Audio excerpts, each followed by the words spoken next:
পূর্ব লন্ডনের মাইল্যান্ডের যেই ক্যানেল রয়েছে, ক্যানেলের ধরে যেই ফুটপাত রয়েছে, ফুটপাত ধরে প্রতিদিন শত শত মানুষ হাঁটাহাঁটি করেন। বিশেষ করে সকালে এবং বিকালে অনেকেই হাঁটাহাঁটি করেন।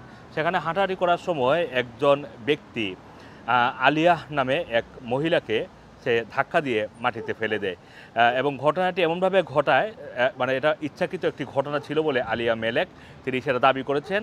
মূলত তিনি তার বান্ধবীকে নিয়ে হাঁটছিলেন, ঠিক একজন লোক পাশ থেকে এসে তাকে ধাক্কা দিয়ে মাটিতে ফেলে। তিনি এই ঘটনাটি তার টিকটক ভিডিওতে আপলোড করেন এবং টিকটক ভিডিওতে আপলোড করার পরে দেখা যায় যে আরও অনেক মহিলা ঠিক একই ধরনের অভিজ্ঞতার কথা স্বীকার করে, মানে তারা বলছিলেন যে এই ক্যানেল ধরে হাঁটার সময় একইভাবে তারা নানানভাবে নিগৃহীত হয়েছেন, নির্যাতনের শিকার হয়েছেন।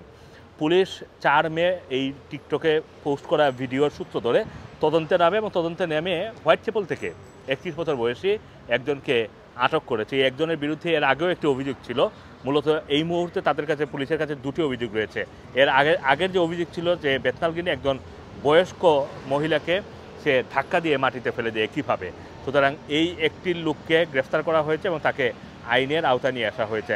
আলিয়া মেলেক বলেন যে তিনি একেবারেই হতভম্ব হয়ে যান যখন তার উপরে এই ঘটনাটি ঘটে এবং তিনি বিশ্বাস করতে পারছিলেন না যে একজন মানুষ ইচ্ছাকৃতভাবে, কারণ এই ফুটপাথটি আপনারা জানেন যে অনেক বড়, সেখানে পাশাপাশি 4 থেকে 5 জন মানুষ হাঁটতে পারে। সুতরাং 2 জন মানুষ হাঁটার সময় কেউ যদি দাবি করে যে তার ডিস্টার্ব হচ্ছে বা তিনি বাধাগ্রস্ত হচ্ছেন এবং তার কারণে যদি তাকে ধাক্কা দিয়ে থাকেন তাহলে সেটা তিনি মানতে পারতেন, কিন্তু তাকে যে ইচ্ছাকৃতভাবে ধাক্কা দেওয়া হয়েছে সেটি তিনি তার এই মানে টিকটকে তিনি উল্লেখ করেন এবং তারপরে দেখা যায় যে আরও অসংখ্য নারী এই একই ধরনের অভিযোগ করেছেন এবং তারা এই মাইল্যান্ডের যেই ক্যানেল, যেটা একেবারে লাইম হাউস থেকে শুরু করে মাইল্যান্ড হয়ে আপনারা জানেন যে মানে বেথনাল গ্রিন রোমান রোড এই দিকে চলে গিয়েছে ভিক্টোরিয়া পার্কের পাশ দিয়ে, এই ক্যানেল ধরে প্রতিদিন যেই মানুষ হাঁটাহাঁটি করেন তাদের মধ্যে অনেকেই একই ধরনের ঘটনার শিকার হয়েছেন।